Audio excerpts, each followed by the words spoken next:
Our personal resources and conditional resourcefulness are one of the favorite topics among many so called life teachers, including even much vaunted Tony Robbins. However, there are few who can describe something substantial behind these highbrow words.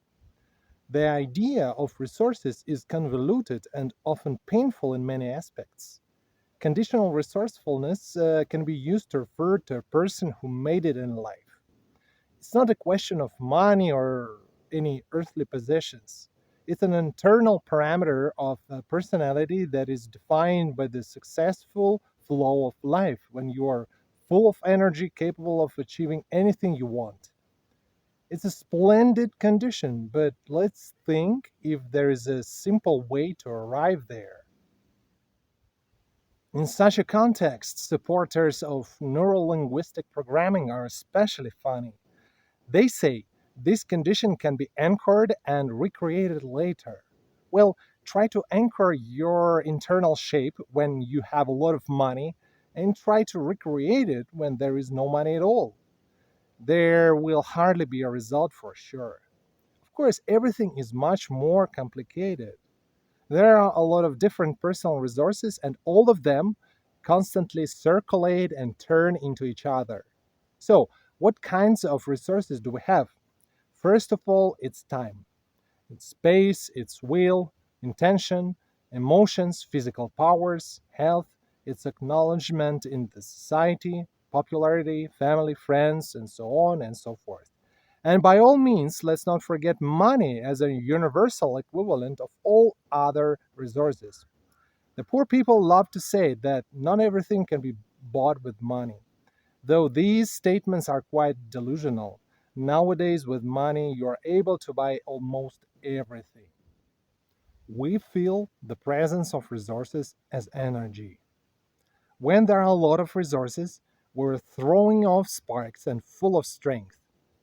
There is boiling inside us. We're chomping at the bit and eager to do something.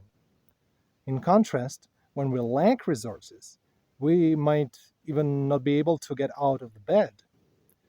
Naturally, you will have enough money when resources are in abundance. If you have health, time, attention, power, popularity, money is no object. It's just bound to be. But if there are no resources, then a man will be stripped of money pretty quickly. It's only a matter of logic and life algorithms. No miracles here.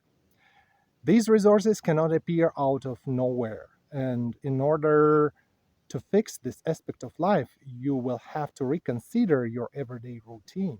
It's necessary to review those resources at hand to perform cataloging of your dailiness. Let's take such a resource as time. Do you have any free time in the first place? Is there at least an hour a day that you can devote to yourself without regard to others? For instance, are you able to collapse on a sofa for an hour and watch TV undistracted? If your answer is yes, well, that's great. But if there is no such an opportunity, you spend your life on anything but yourself. You're not in the possession of your own life. If that's the case, you will have to look for an option to allocate some time every day for yourself. In its turn, the question of personal space is also important as you need to pass your personal time somewhere. People find a way out by sitting in the toilet or hanging out in a garage. Be that as it may, you have to have a personal space at your living place first. Can you really consider your friends soulmates and truly like minded people for you? Or you're in touch with them only because you don't have any choice? And what about your family? To what extent do they support you in your undertakings? Or maybe they just see you as a milk cow and a resource supplier? How tired do you get during your money making activity? And is there enough time to unwind and recuperate? Do you enjoy this activity or you do it exclusively using your force of will? In case of the latter, it means you do not want to do it and expend your will resources. Well, it's time to talk about money. Do you have money in the first place? Is there at least a nest egg? Ideally, the amount of money saved should be enough for you and your family to exist comfortably over the course of some years. If there is no such a nest egg, then you have to start saving by putting by every penny. Therefore, after you've taken the course to resources accumulation, those will naturally show up, lest nothing will be changed in your life. Once you've stepped on this way, you'll come across a very interesting phenomenon. All of a sudden, it turns out this reality is alive, in a manner of speaking. It gets in your way and trammels you from your plans as if it had its own consciousness. It is especially noticeable about money. Once you've amassed a certain number, suddenly some circumstances pop about, forcing you to part with your savings. Moreover, these circumstances might be pretty distressing. For example, your child is diagnosed with a deadly disease, but it is important to bear in mind that you should not take it way too seriously as you've been just drawn into a game with reality. If you are terrified and taken in by these provocations and willing to spend your savings, you are backsliding to square one and bound to start all over, but being more damaged and worn out by life.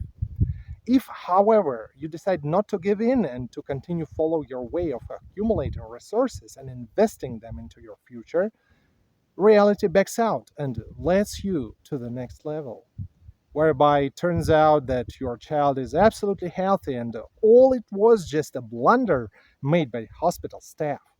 This kind of miracles happen pretty frequently, though in the middle of such predicaments, going on might look really terrifying. But don't think ill about reality. It's not bad or evil, it just tests your intention, determination, and firmness. If you are 100% sure about your decision to follow this path, then after minor verifications, you will be left in peace until the next important milestone. If, in contrast, you bow to these tricks and take them for real, it means you are not prepared yet to play with this life. When we try to interact with our resources in a way, like for example, accumulate them, it becomes pretty clear in what direction we tend to move towards life or towards death. Moving along the way of either accumulation resources or more rational using them means you chose life direction because naturally it entails new challenges and achievements. If, on the other hand, you tend not to change anything and spend resources thoughtlessly, you will realize soon enough, if have not already, that you get closer to death. In this case, you are bound to fade and decay, gradually yet steady. Whether you want it or not, but it's your choice. Choice to change something or not, that one way or another defines your life and destiny.